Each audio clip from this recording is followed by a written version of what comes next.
Yang satu nanti kita kita apa namanya, kita,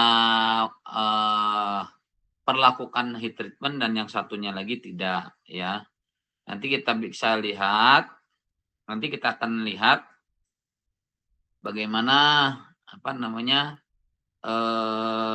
hasilnya, eee eee, adakah nanti perbedaan antara yang dilakukan proses perlakuan panas dan tidak, ya. Jadi silakan, nanti untuk minggu depan, mungkin kalau misalkan Pak Iman tidak keluar kota lagi, karena tiap minggu sekarang keluar kota dengan asisten, mudah-mudahan nanti asistennya Pak Iman utus untuk membimbing kalian, baik itu dalam membuat materialnya atau menentukan materialnya, ya. Kalau misalkan di lab manufaktur bisa membuat apa namanya, spesimennya, silahkan dibuat spesimennya, ya. Karena kalau misalkan, tidak bisa maka, silahkan dibuat di bengkel, workshop, baik itu di Serang ataupun di Cilegon. Banyak yang bisa melakukan, apa namanya, benda seperti ini ya, mereparasi atau membuat benda seperti ini sangat mudah di apa namanya, di bengkel-bengkel. Oke, kita lanjutkan ke materi kita. Materi kita tentang metalurgi fisik ya. Nah, apa itu dislokasi? Nah, ini kita bicara tentang dislokasi atau cacat ya, cacat dari suatu material ya. Dikatakan cacat karena memang nanti struktur, atom atau struktur kristal itu akan mengalami pergerakan dan pergerakannya nanti kalau kita misalkan tahu ada struktur BCC, FCC dan lain sebagainya, itu nanti akan mengalami pergeseran pada, skala atom sehingga nantinya, akan berakibat pada, apakah itu mengalami penurunan, kualitas ataupun, kenaikan kualitas ditinjau dari sisi sifat mekaniknya, ya. Nah, di sini di slide dijelaskan bahwa dislokasi adalah suatu pergeseran atau pergerakan atom-atom di dalam struktur kristal, logam ya, di dalam struktur kristal logam akibat tegangan mekanik yang dapat menciptakan deformasi plastis atau perubahan dimensi secara permanen ya. Jadi itu adalah konsep dari dislokasi di mana seperti yang sudah dijelaskan Pak Iman sebelumnya bahwa dislokasi itu adalah pergeseran atau pergerakan, dari atom-atom pada suatu sistem kristal. Kita sudah, bicara tentang sistem kristal dari suatu logam, ya ada yang berupa kubik, kemudian, face center kubik, kemudian heksagonal dan lain sebagainya. Eh, itu yang apa namanya,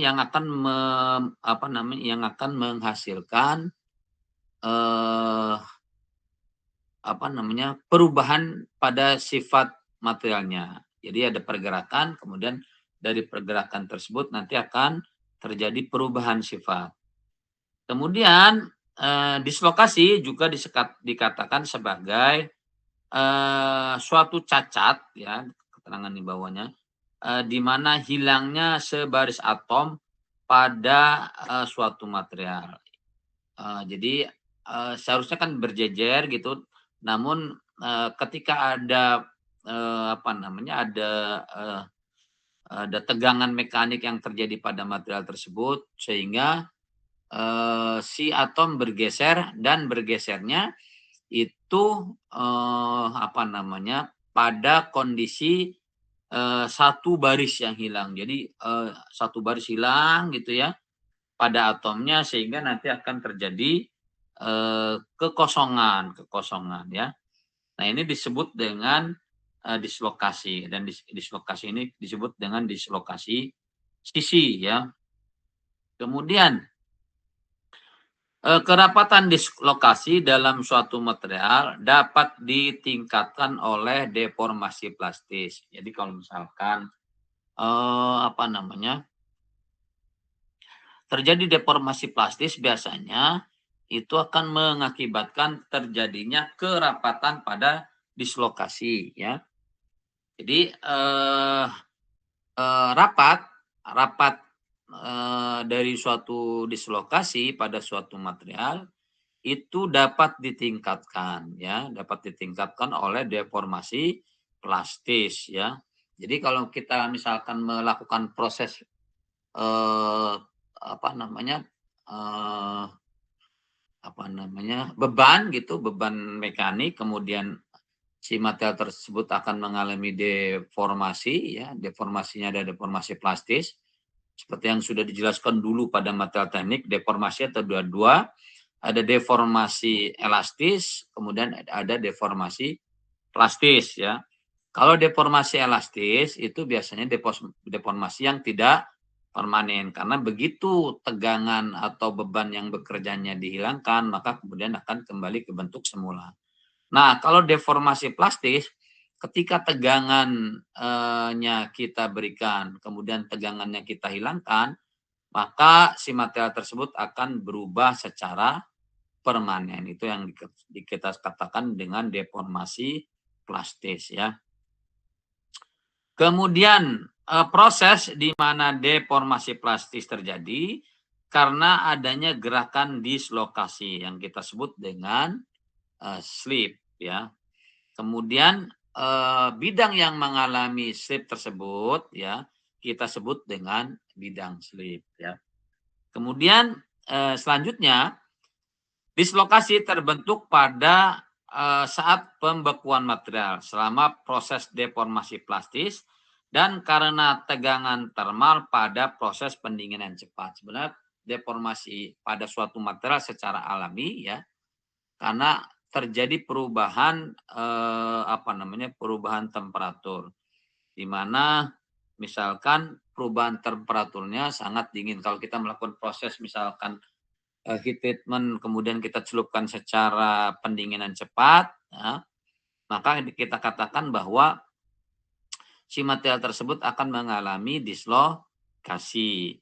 Sehingga ketika si material tersebut mengalami, perubahan dari fasa, liquid, kemudian berubah menjadi fasa, solid, maka, akan terjadi, dislokasi di mana si struktur atom atau atom-atom yang berbentuk struktur kristal tadi akan, mengalami dislokasi yang seharusnya misalkan bentuknya adalah V center kubik. Karena adanya dislokasi ya, maka, bentuknya tidak akan, berbentuk seperti, yang seharusnya. Jadi karena ada cacat, kehilangan dari, suatu atom, baik itu berupa titik, kemudian garis, ataupun di bidang. Sehingga, si material tersebut akan mengalami cacat ya.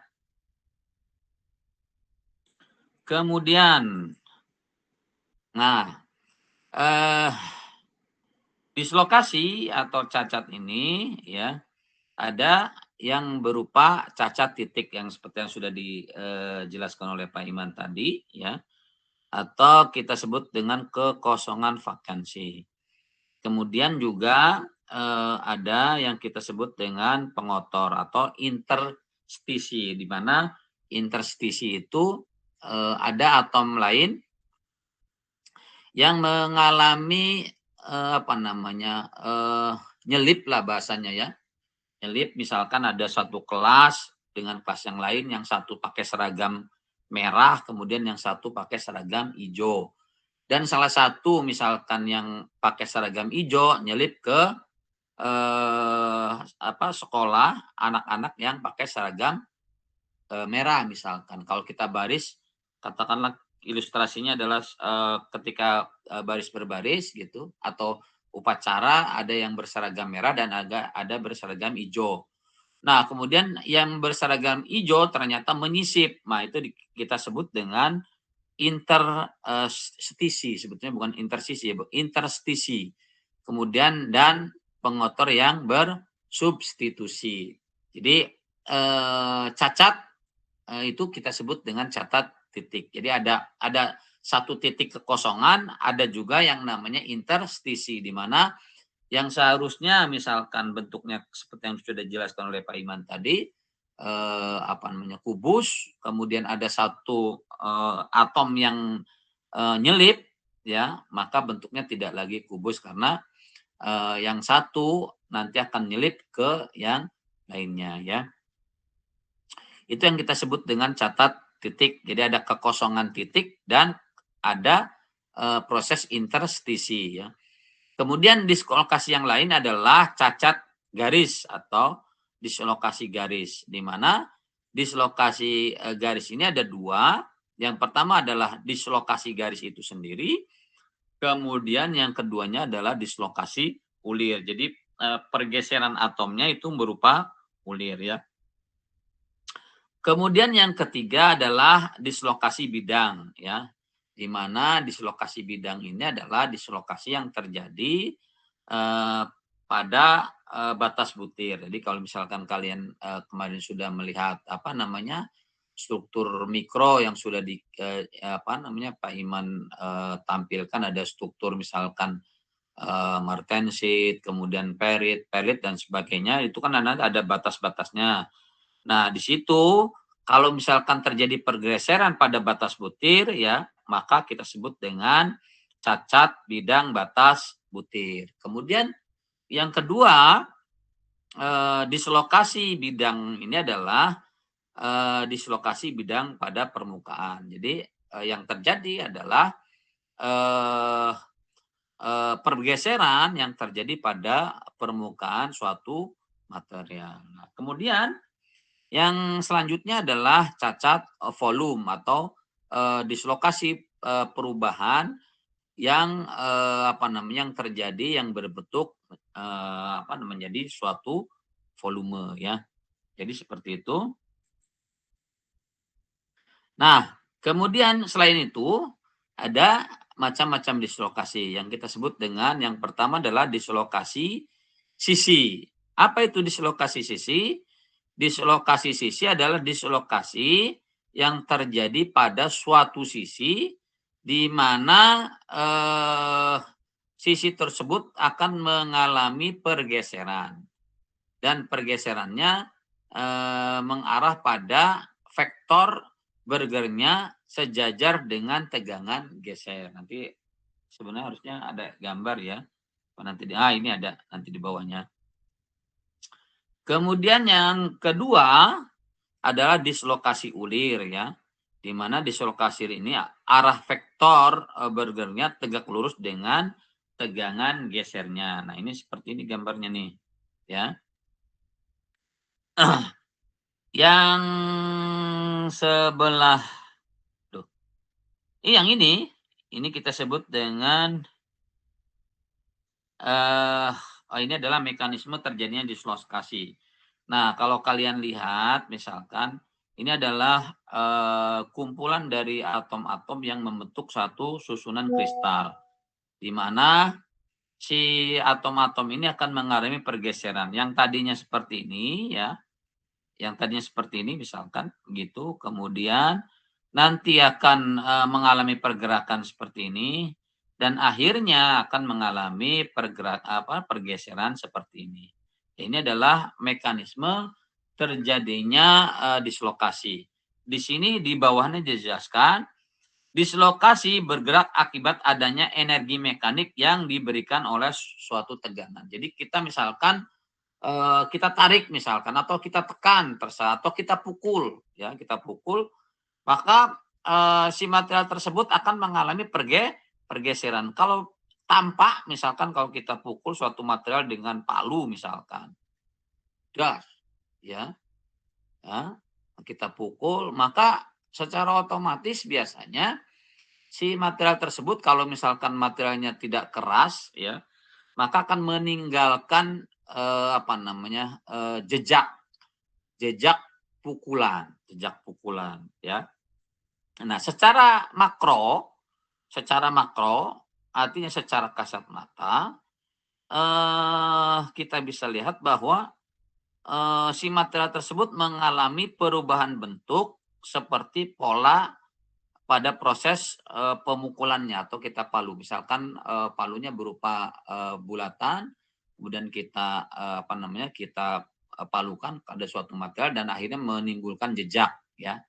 Maka kemudian kita sebut bahwa secara secara skala atomik, ya, secara skala atomik si material tersebut, ya, mengalami dislokasi atau pergeseran skala atom, ya.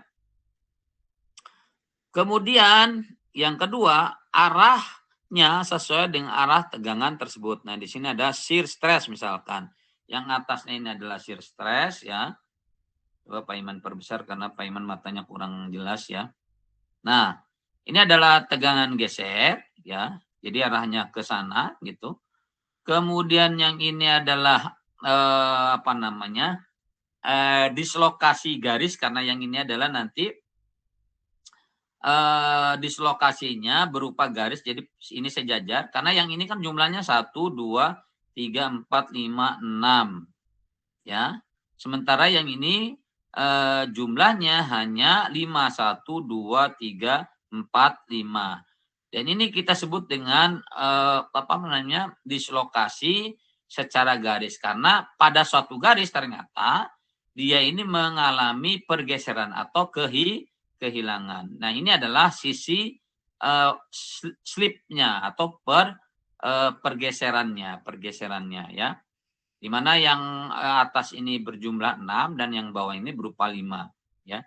Ini terjadi akibat adanya shear stress atau tegangan geser. Kemudian yang kedua, yang tadinya posisinya di sini, ya, yang tadinya posisinya di sini, kemudian nanti akan berpindah saat yang tadinya ini pertama menjadi kedua yang sini, ya. Karena adanya tegangan geser tersebut. Kemudian setelah selanjutnya, ya, ini ada titik A, B, C, dan D. Jadi titiknya begini, ya. Dan di sini terjadi kehilangan. Seharusnya kan ini nih garisnya nih. Yang 1, 2, 3, 4, 5. Dan ini ke sini selanjutnya ini hilang. Ini disebut dengan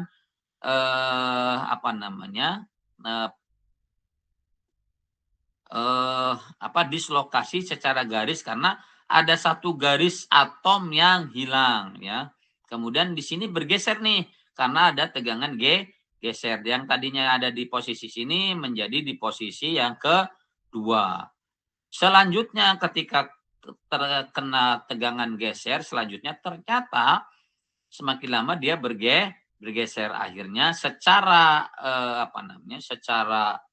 finishnya atau akhirnya dia akan mengalami pergeseran secara akhir seperti ini. Jadi pada dasarnya dia nanti akan hilang nih pada garis ini karena tadinya kan di sini nih, ya.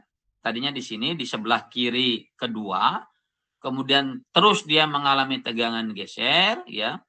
Kemudian dia berpindah yang tadinya di sini, kemudian dia berpindah akhirnya membentuk seperti ini. Ini yang kita sebut dengan dislokasi dan arahnya ini dijelaskan arahnya sesuai dengan arah tegangan tersebut. Jadi arahnya kan ke ke kanan, ya. Ini tegangan gesernya arahnya ke kanan, maka dislokasinya pun akan mengarah ke arah kanan, ya. Di sini dijelaskan bahwa dislokasi bergerak pada gambar A, B, dan C yang membentuk kristal yang sempurna dan tidak memiliki dislokasi. Karena pada dasarnya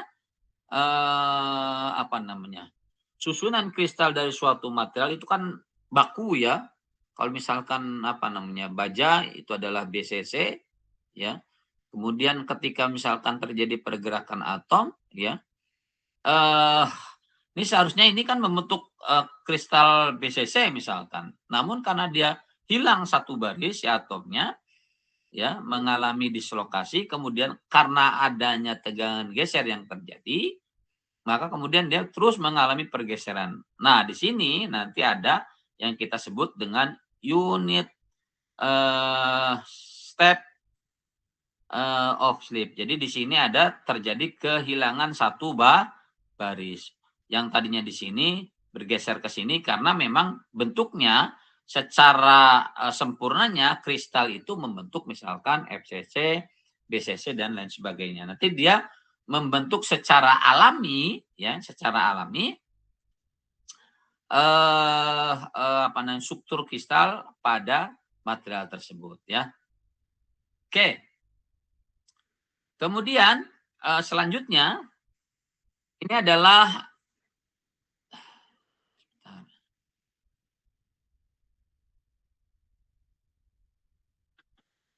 mekanisme apa namanya pergeseran dislokasi yang kita sebut dengan mekanisme pergerakan ulat ya.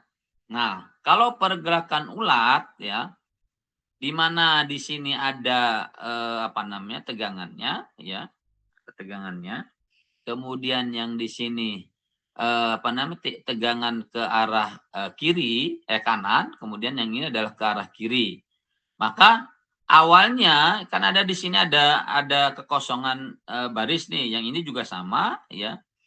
Karena ada apa namanya? Karena ada tegangan geser yang di bawah ini ke arah kiri dan yang di atas yang sebelah kanan, maka akan terjadi perpindahan. Ini ya, perpindahan. Jadi metodenya seperti ulat. Jadi di sini menggembung karena memang di sini ada kehilangan satu baris.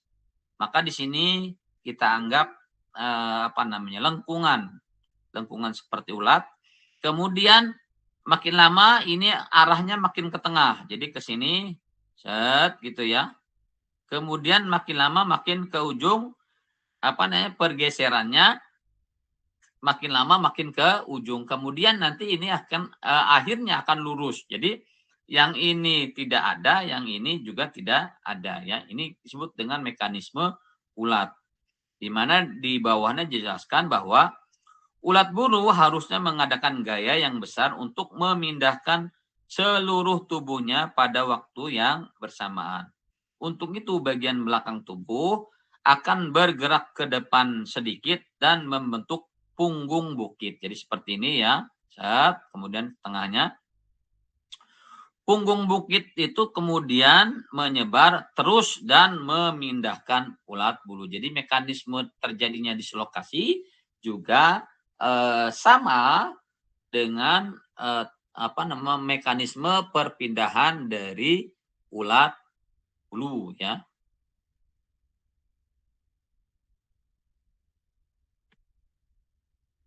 Sampai di sini ada yang ditanyakan?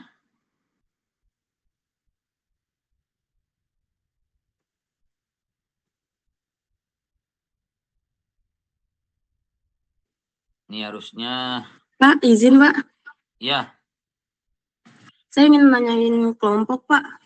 Oh iya, kenapa? Saya dari kelas A Pak. Ya. Kelompok kelas A itu kan ada 8 kelompok ya Pak? Iya.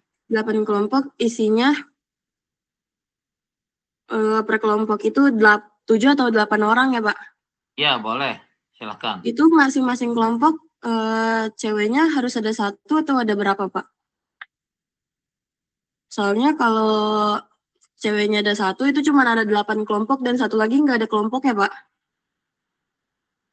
Boleh satu kelompok 2, tapi ini ya apa namanya dengan catatan syarat dan ketentuan bahwa memang semuanya sudah terisi sehingga nanti apa namanya si perempuan yang terakhir ini kalau tidak mendapatkan kelompok boleh bergabung dalam satu kelompok. Tapi paling tidak jumlahnya tetap 8 ya.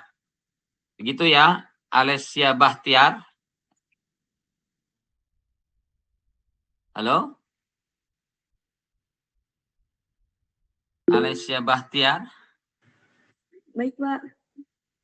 Ya. Tapi kelompok kelas A cuma ada 54 orang Pak. Kalau 8 kali 8, 64 orang jadinya. Ya kan minimal bisa 7. 7 kali 7 7. 49. Baik, Pak. Ya, Iya, Pak. minimal 7, maksimal 8 kata Pak Iman juga ya. Baik, Pak. Paham ya? Paham, Pak. Makasih, Iya Pak. iya iya. Ya, sama-sama. Tapi kalau misalkan apa namanya? Satu apa namanya?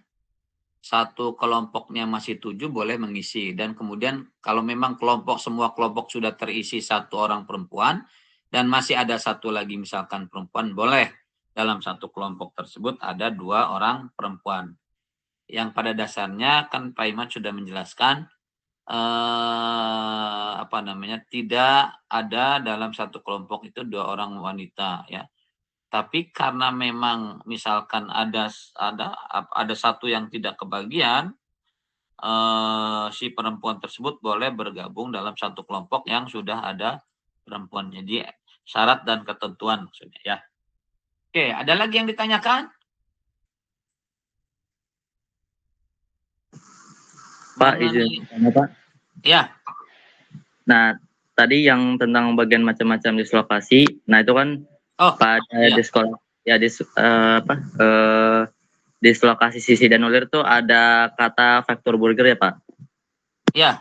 Nah, itu vektor Burger tuh seperti apa gitu pengertiannya? Bahasa mudahnya gitu, Pak. Bahasa mudahnya vektor apa namanya?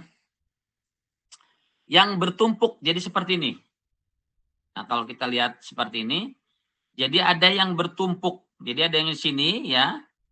Nah, dia ini ada 5, ini yang 6 ya. Jadi ada yang bertumpuk di sini. Jadi vektornya, ya vektor itu kan arah ya. Seharusnya kan arahnya ke sini nih. Nah, karena dia terputus, ya terputus, tidak ada lagi satu, maka dia terputus. Jadi si satu ini terputus. Jadi tidak meneruskan apa namanya, garis yang terjadi ketika si atom itu harusnya ada landasannya atau titiknya. Jadi ini yang disebut dengan vektor Burger. Ya itu ya, Dek. Ini seperti ini. Mohon maaf, Pak, di saya nggak ada ininya, Pak, presentasinya tuh. Oh iya. Sebentar, bukan di kamu aja nanti, sebentar. Oke, Pak. Nih, yang seperti ini kelihatan? Ya, Pak, kelihatan. Nah, yang disebut dengan vektor Burger ini kan ada, harusnya dia satu atom ini kan segaris nih, ya.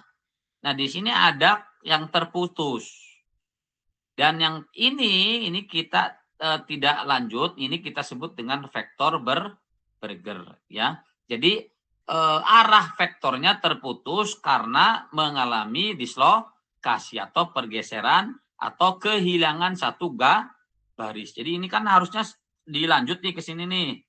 Yang A ya, yang A, B boleh. Kalau yang C kan secara otomatis karena memang dia ke kanan dan terputus, ini kita sebut dengan vektor Burger. Jadi ada satu garis yang tidak dilanjutkan. Jadi vektornya terputus. Jadi arahnya hanya ke kiri dan ke kanan, tapi dia tidak mengarah ke depan. Itu yang kita sebut dengan vektor Burger. Paham ya? Oke, Pak. Pak, satu lagi, Pak. Ya, silakan Berarti Farid. kalau bisa diasumsikan vektor Burger itu selalu sama nggak, Pak, arahnya sama gerak di lokasinya? Sebentar, di sininya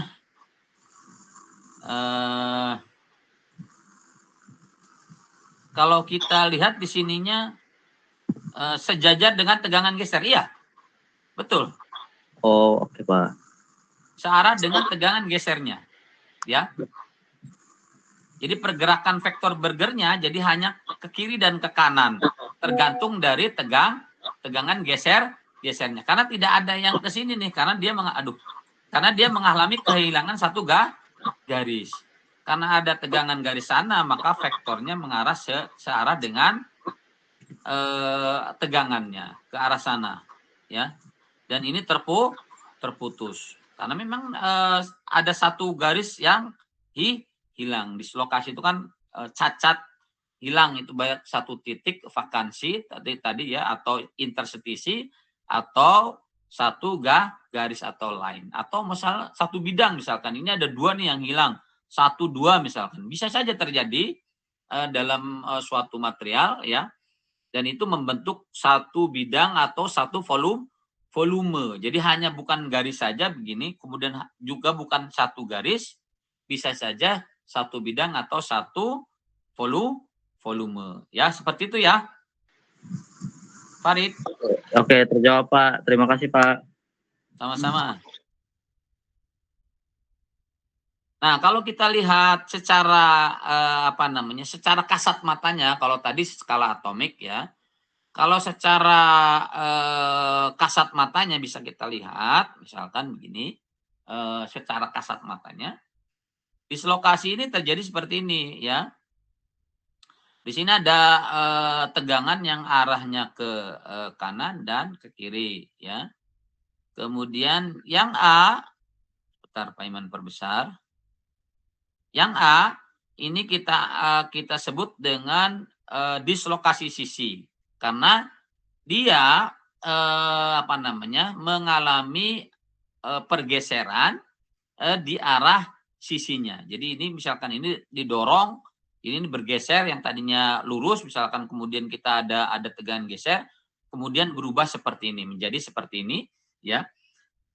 Ini kita sebut dengan dislokasi sisi. Kemudian ada dislokasi ulir. Jadi pergeserannya ini mengarah seperti ulir. Jadi memutar dia. Jadi yang ini, yang pojok ini dia tidak mengalami pergeseran, dan yang sebelah yang mengalami pergeseran adalah, kalau kita katakan ini adalah garis A misalkan, kemudian yang ini ada garis B, yang mengalami pergeseran adalah di garis B. Kalau misalkan kita bidang A misalkan, yang sebelah sana ini yang tertutup ini adalah bidang B, maka yang mengalami pergeseran ya, atau pergerakan atomnya dia seperti ulir. Jadi yang ini diam, kemudian yang ini mengalami proses pergeseran ke sana ya.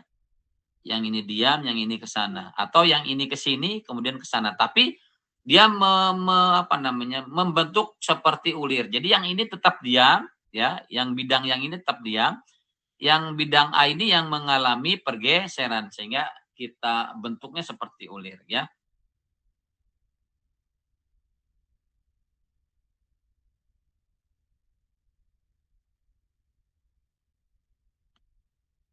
Kemudian karakteristik dislokasi. Beberapa karakteristik dislokasi itu berpengaruh pada sifat mekanik suatu material, termasuk medan regangan, kemudian yang berada di sekitar dislokasi yang akan menentukan mobilitas dislokasi dan kemampuan untuk bertambah. Jadi kalau misalkan apakah material yang mengalami dislokasi itu akan mengalami penurunan sifat mekanik? Bisa jadi iya. Tapi juga bisa jadi dia akan bertambah sifat mekaniknya. Misalkan secara otomatis misalkan si material yang mengalami dislokasi akan terjadi perubahan kekerasan misalkan ya. Ketika dia mengalami proses cacat atau dislokasi, dia akan mengalami penurunan kekerasan misalkan ya. Namun misalkan si material tersebut ketika misalkan mengalami proses dislokasi, ternyata tegangannya semakin tinggi karena adanya pergeseran dari material yang semakin menumpuk. Jadi pergerakan si dislokasinya terhambat karena adanya banyak terjadi dislokasi. Contoh misalkan, kalau kalian material ada karet misalkan, kalian karet, kemudian kalian pelintir itu karet. kalian putar, ya. Apakah sama si karet tersebut ketika kita sudah putar, puntir itu ya, dengan yang belum? Biasanya akan berbeda. Kalau karet itu kita puntir gitu, maka si karet tersebut akan berubah, tegangannya itu biasanya akan naik. Itu terjadi karena adanya dislokasi. Jadi dislokasi itu ternyata di samping merugikan, ada juga menguntungkannya. Menguntungkannya adalah meningkatnya kekuatan. Jadi kalau kita asumsikan seperti karet, kemudian karet itu kita pelintir gitu ya, kita putar. Biasanya kan kalau karet kita tarik gitu, mengalami proses pemulurannya panjang kalau kita tidak puntir. Lain kalau kita si karet tersebut kita puntir, biasanya regangannya tidak akan lebar. Jadi nilai apa namanya plastisitasnya biasanya rendah, tapi apa namanya kekuatannya naik. Jadi dari 0 ke titik yield-nya itu biasanya dia naik. Kekuatannya naik dari 0 sampai yield poinnya, ya. Tapi apa namanya daerah plastisnya itu biasanya rendah. Jadi kita bayangkan seperti itu. Itu adalah akibat adanya terjadi dislokasi. Contohnya pada karet misalkan, ya. Karet kalau kita puntir gitu ya. Karet yang belum dipuntir kalau kita tarik dia akan mengalami proses mulur yang panjang. Tapi karet kalau kita puntir ya, dia kalau kita tarik akan mengalami proses pemendekan. Nah, itu artinya bahwa apa namanya tegangan elastisitas si karet tersebut berubah ketika si material tersebut mengalami dislokasi. Cuma di karet tersebut karena memang dia elastis ya, ketika gaya puntirnya kita lepas, biasanya kan akan kebentuk ke semula. Jadi karena nilai elastisitas dari karet tersebut sangat tinggi. Lain dengan material baja ya. Kalau material baja misalkan atau logam, ketika mengalami dislokasi puntir, biasanya si kekuatan material tersebut akan naik. Namun nilai plastisitasnya atau energi mulurnya itu rendah. Namun kekuatannya naik. Jadi dari 0 sampai yield pointnya dia biasanya dia naik tuh. Karena adanya energi apa namanya mengalami dislokasi tadi ya. Itu ilustrasi mengapa ketika terjadi dislokasi pada suatu material biasanya apa namanya tegangan tariknya naik pada kondisi tingkat elastisitasnya apa dari 0 sampai yield pointnya. Namun biasanya energi plastisitasnya itu rendah ya. Karena dia tidak mengalami kayak neckling lagi karena sudah dipuntir dia tidak mengalami neckling ya. Dia langsung begitu kita tarik langsung ketika misalkan terjadi proses retakan itu langsung das gitu putus ya. Oke, sampai di sini ada yang tanyakan?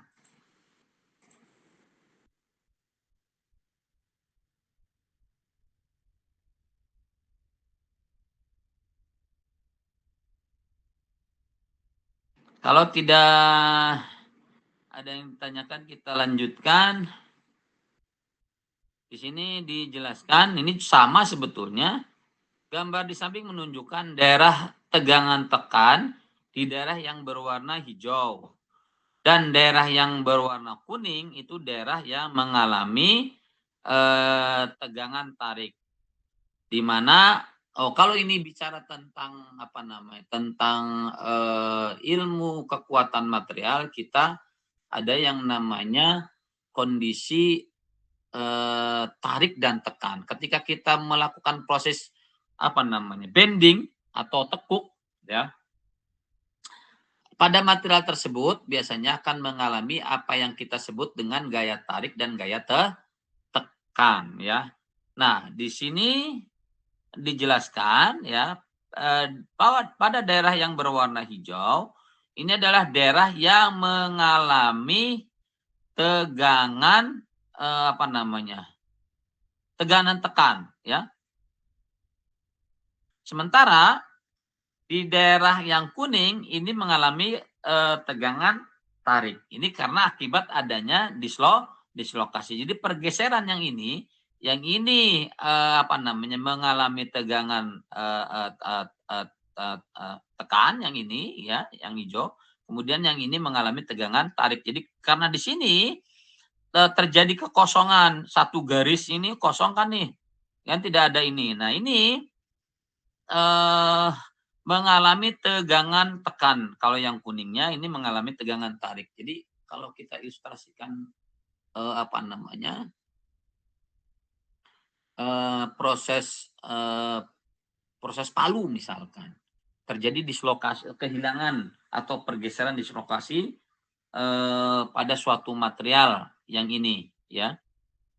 Nah dia kehilangan nih satu baris nih, set, ya. Nah di daerah ini ternyata mengalami tegangan tekan. Kemudian yang ini adalah tegangan tarik. Ya, jadi kalau kita pukul gitu, ada suatu daerah di mana terjadi perubahan apa namanya, perubahan perubahan suatu material yang diakibatkan adanya dislokasi atau pergeseran secara atomik. Kalau secara kasat matanya kan apa namanya, coak gitu ya, ketika dipukul dia akan mengalami bekas injakan pukulan, pada dasarnya dia akan mengalami dislokasi, ya. Nah, yang kita sebut dengan tegangan sisa tuh yang seperti ini, ya. Jadi di dalam material tersebut ada tegangan-tegangan, ya.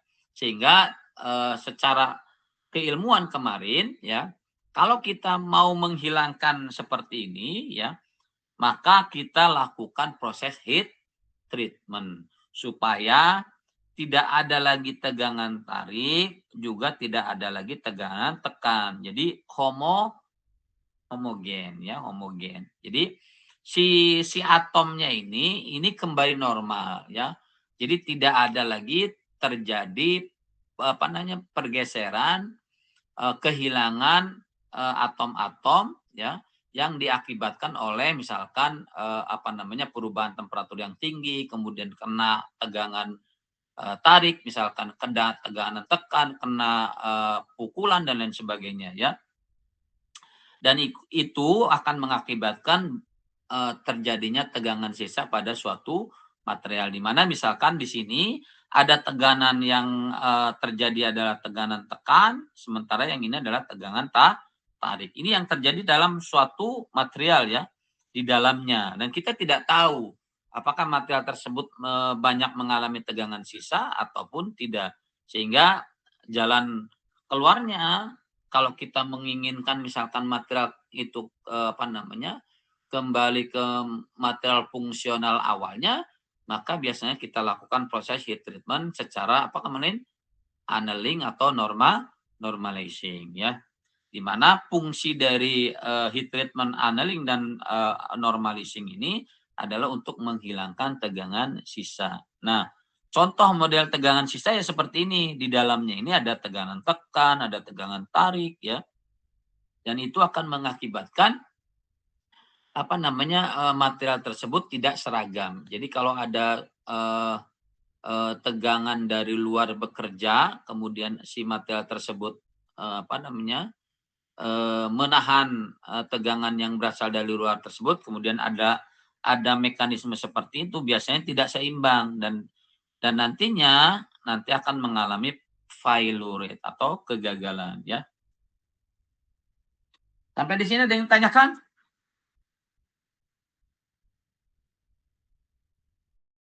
Banyak yang ini, ya. Banyak yang tidak masuk ke ruangan karena ini, ya. Oke, sampai di sini ada yang tanyakan? Boleh tentang apa namanya, tentang kelompok lagi silahkan. Benda ujinya Pak Iman sudah apa nama, benda ujinya sudah Pak Iman share, ya. Itu tidak besar sebetulnya, bisa kalian cari mungkin di apa namanya, di KS atau di belakang mungkin ada plat-plat gitu yang tidak kepake. Kemudian kita minta boleh misalkan ke apa namanya ke lab gitu nggak apa-apa, coba tanya ya, ada nggak materialnya ya. Minggu depan mungkin nanti ada asisten gitu ya, asisten payment yang membimbing kalian untuk apa namanya mengecek atau mengatasi kekurangan kalian, misalkan materialnya belum ada, kemudian nanti bisa dicarikan oleh apa asisten payment, kemudian nanti bisa juga kalian nanti apa namanya menitip ke asisten tersebut, terserah. Atau kalian kalau misalkan mampu mencari ya materialnya sendiri silahkan. Kemudian memproses produksi seperti gambar yang sudah Pak Iman share tadi juga sendiri boleh silahkan. Atau misalkan oleh senior Pak Iman yang dikerjakan di ini di mesin bubut sana di proses produksi, mudah-mudahan tidak bayar ya, silahkan juga nggak apa-apa. Nanti tinggal hubungi saja senior kalian namanya adalah Ilham Ramdhani ya. Nanti Pak Iman sudah ini Ilhamnya sudah apa namanya menghubungi Ilhamnya untuk membimbing kalian dalam proses pengujian nanti melakukan praktekum perlakuan panas ya. Oke. Sampai di sini ada yang tanyakan?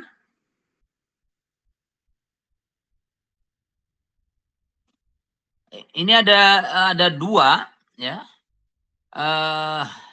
Ada dua proses di mana di sini dijelaskan dua dislokasi dengan tanda yang sama pada suatu bidang slip saling mendesak dan pada akhirnya terjadi gaya tolak menolak ya, di mana C menunjukkan tegangan tekan dan T itu menyatakan tegangan tarik ya. Oke, Pak Iman perbesar lagi. Kemudian yang B, yang ini sebuah dislokasi sisi dengan tanda yang berlawanan pada bidang slip ya, saling mendesak dan terjadi gaya tarik menarik dan keduanya bertemu dan memusnahkan dislokasi hingga akhirnya membentuk kristal yang sempurna. Jadi apa namanya? Si material tersebut ya ternyata ada dua kejadian ya. Ada yang pertama si dislokasi yang di atasnya yang A ini adalah slip ya, di mana bidang slip itu mendesak dan akhirnya terjadi tolak menolak. Jadi tolak menolak tuh seperti ini nih, deh. Ini ke sana, ini ke sana. Jadi kalau kita apa namanya kita satukan gitu dia tidak mau karena terjadi tolak menolak atau kita sebut dengan revulsion. Sementara yang ini terjadi tarik menarik ya si dislokasinya ke sini sehingga nantinya ketika sudah terjadi tarik menarik akan membentuk struktur kristal yang sempurna. Jadi kalau misalkan si material tersebut ya apa namanya awalnya struktur kristalnya BCC atau FCC, maka ketika misalkan terjadi kekosongan karena hilangnya atom pada satu baris sehingga dia tidak lagi berbentuk BCC ataupun FCC. Kemudian karena ada gaya tarik menarik sehingga si material tersebut akan membentuk kristal yang sempurna. Sementara yang bagian atas ini adalah si material tersebut mengalami gaya tolak menolak sehingga nanti si yang di atas itu ya mekanismenya biasanya akan memperbesar atau memperbanyak terjadinya dislokasi ya.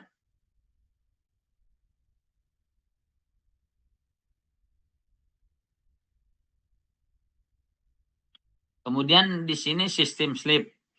Gerakan dislokasi pada suatu bahan itu tidak sama setiap arah.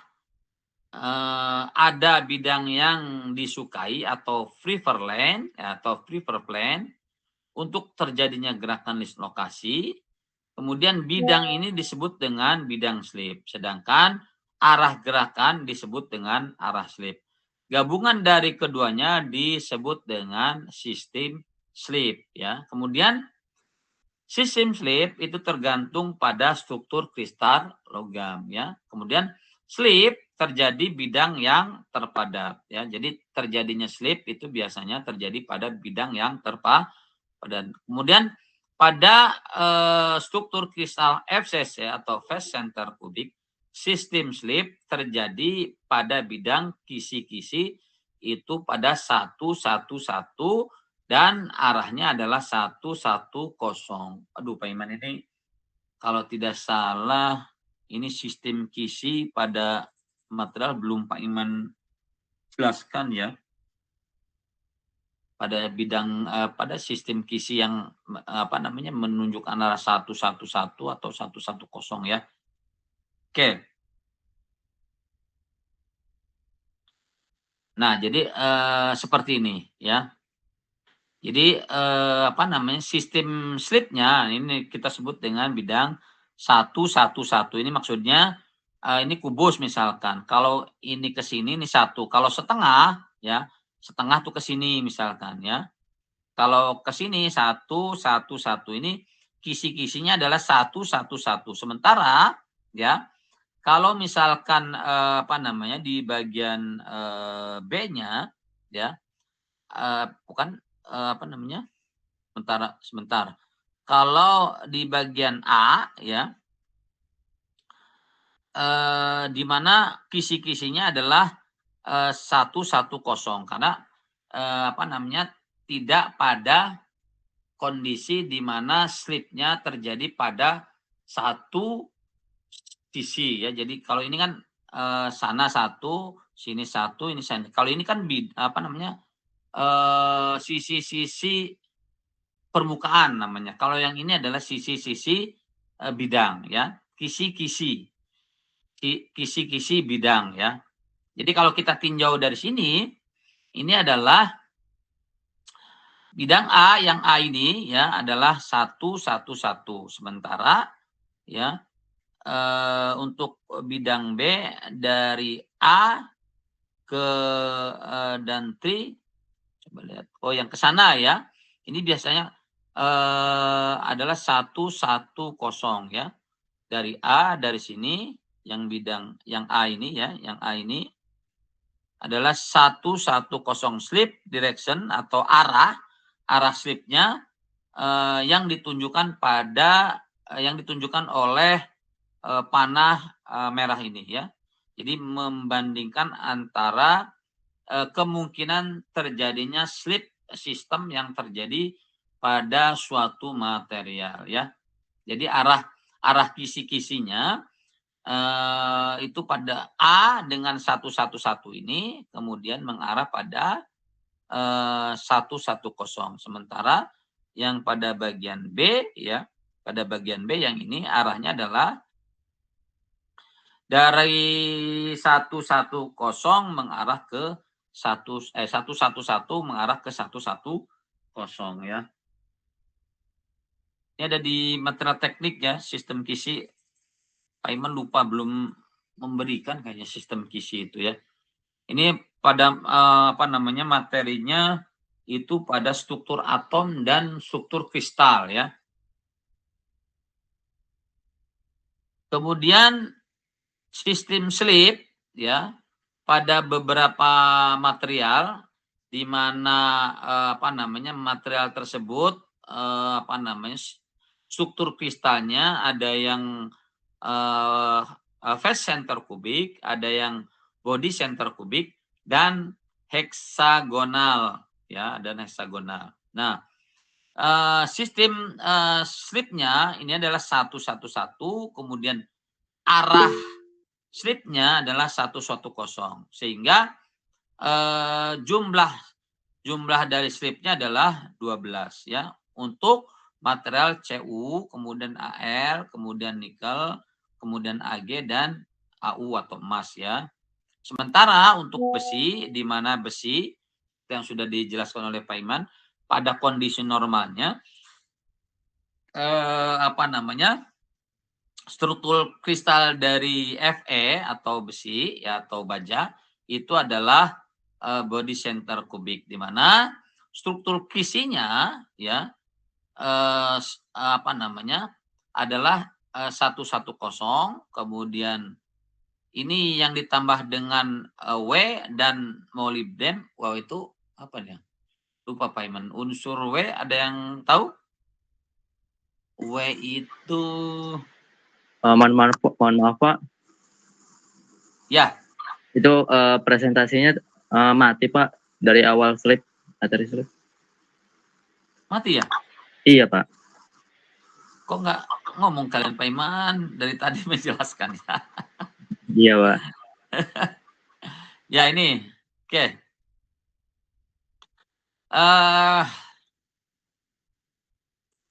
Ini untuk Cu, AlNi, Ag dan Au struktur kristalnya ya itu berbentuk FCC atau phase center kubik ya, di mana arah kisi-kisinya adalah 111. Kemudian arah slipnya menuju ke 110, sehingga jumlah dari slip yang terjadinya adalah 12 ya. Kemudian untuk baja ya, baja ini karena alfa Fe ini masih kategori baja. Baja yang dicampur dialloy dengan unsur W dan MO. W itu lupa Pak Iman tuh. Ada yang tahu W? Kalau MO itu molybdenum kalau tidak salah, W itu tungsten ya.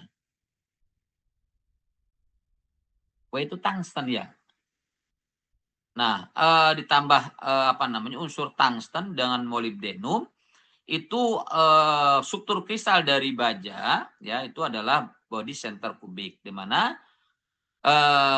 slipnya ya itu pada kisi-kisi 110, sementara arah kisi-kisinya arah slipnya itu menuju ke kisi-kisi 111, sehingga kemudian sistem slipnya berjumlah 12.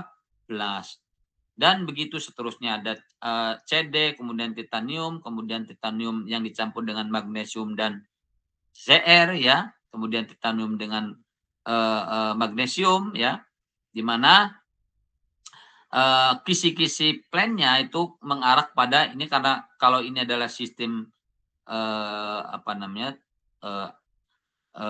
XYZ, kalau yang ini ada struktur kisi 0001 XYZ dan puntir ya, sehingga ini kita sebut dengan heksagonal ya, karena dia membentuk berapa 6 arah ya, bukan 6 arah maksudnya 6 sisi ya, sehingga dia struktur kisi-kisinya adalah 001, jadi 4 arah ya, dan arah slipnya menuju ke kisi-kisi 1120, dan jumlah dari slip sistemnya adalah 3 ya. Kemudian slip dalam kristal tunggal atau dislokasi yang terjadi pada kristal tunggal. Walaupun tegangan yang diberikan ke bahan murni adalah tegangan tarik atau tekan, komponen geser tetap timbul, tetapi paralel atau tegak lurus terhadap arah stres. Jadi begini, maksudnya adalah ketika kita memberikan tarikan ya pada suatu material, ternyata si material tersebut pada dasarnya dia mengalami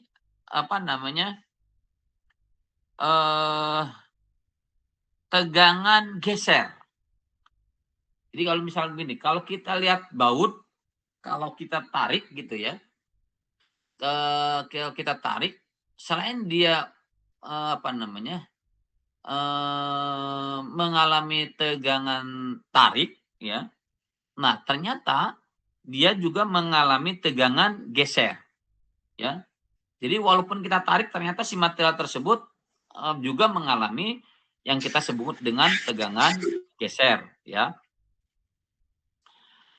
Di mana arah tegangan geser itu tegak lurus terhadap arah tarikan. Jadi kalau kita narik misalkan ke kanan ke kiri ya, kalau kita tarik gitu, kalau kita melakukan pengujian tarik kan atas dan bawah.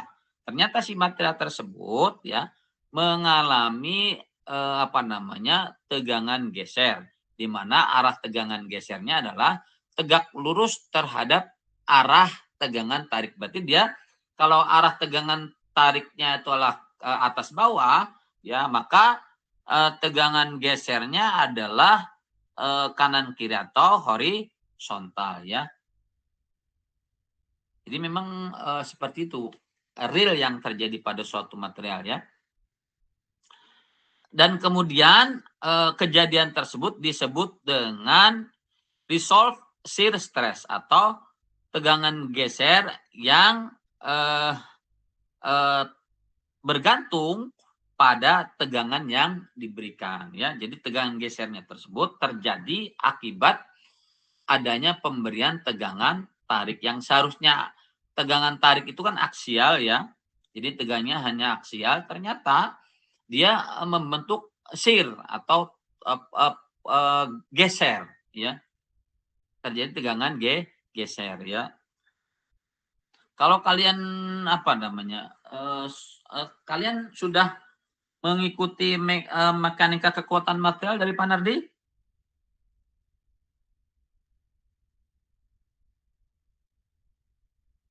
Sedang diambil, Pak, sedang diikuti. Oke, paham kan tentang tegangan tarik, tegangan geser? Kan dipelajari kan? Iya, Pak. Ya. Apa itu tegangan tarik, apa itu tegangan geser, ya?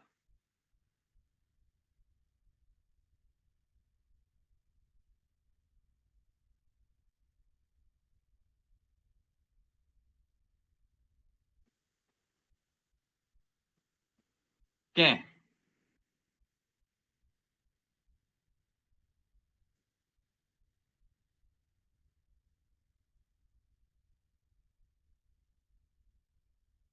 Oke, kita lanjutkan. Pada logam kristal tunggal itu mempunyai sejumlah sistem slip yang berbeda, di mana tegangan geser putus besarnya akan berbeda pada sistem slip karena besarnya F ya dan I juga berbeda.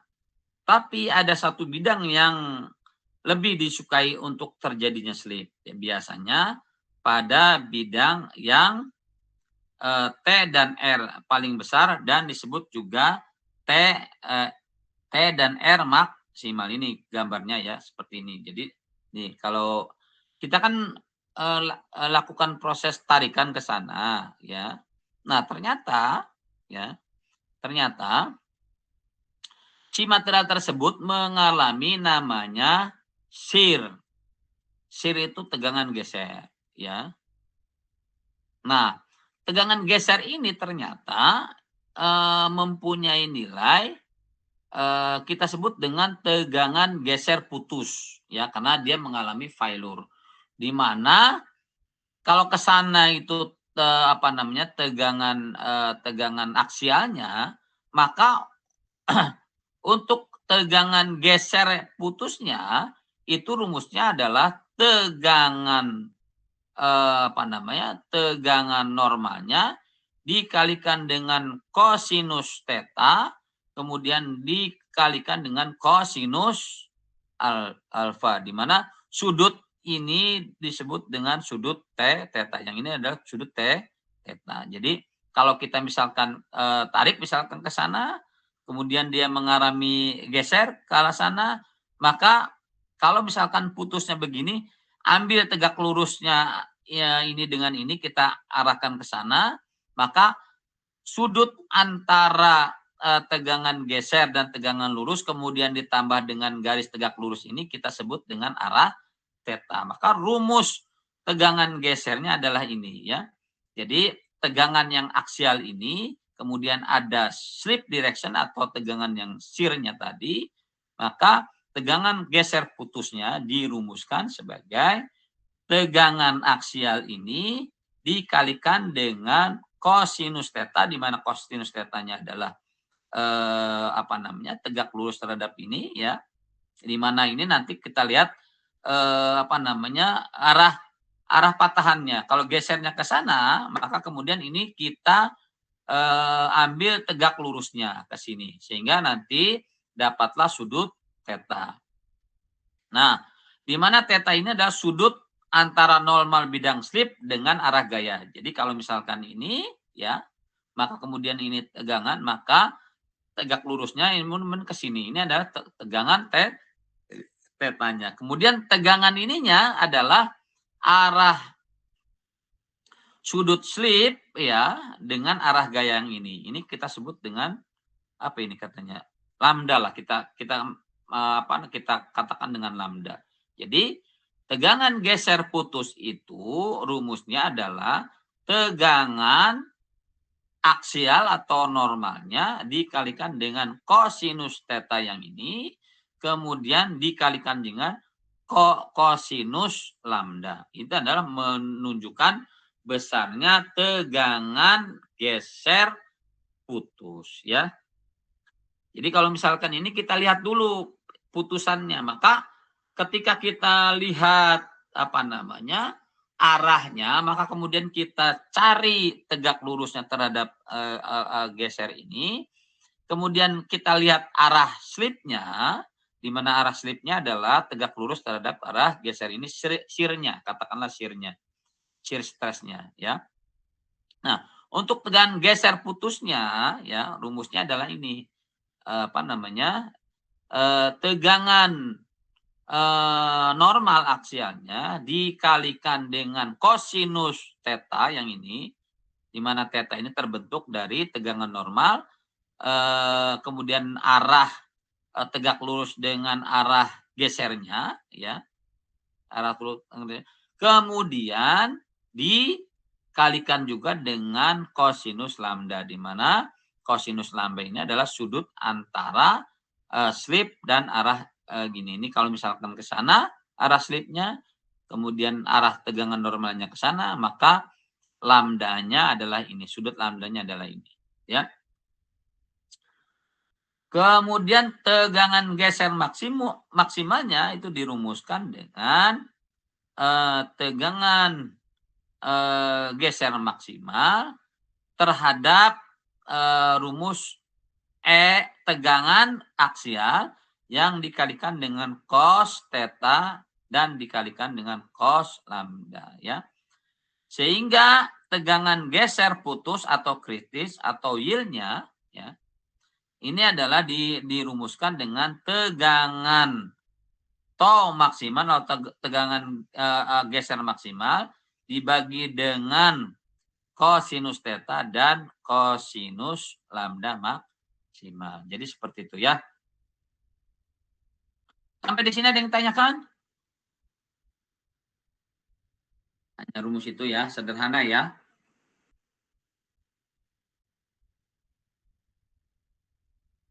Ada yang ditanyakan sampai di sini? Kalau tidak, nah ini kalau ini seperti ini ya. Jadi kalau kita putar seperti ini kan membentuk ulir nih. Ya, ini membentuk ulir. Jadi kalau kita tarik, ternyata pada beberapa material juga mengalami yang namanya shear ya, shear atau geser. Di mana shear ini nantinya akan mengakibatkan terjadinya slip yang arahnya sama dengan shear ya. Nah, jadi nantinya bentuknya seperti ini nih. Ya, kalau kita seperti ulir ya, kalau kita tarik ternyata dia tidak hanya membentuk patahan biasa seperti ini tarik ya, ternyata dia juga dapat terjadi tegangan geser sehingga nanti bentuknya akan terjadi seperti ini ya. Jadi seperti ini. Ada pada beberapa material ya. Ini kesimpulannya seperti ini ya.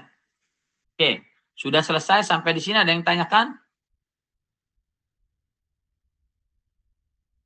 Sampai di sini ada yang tanyakan? Kalau tidak langsung Pak Iman absen ya.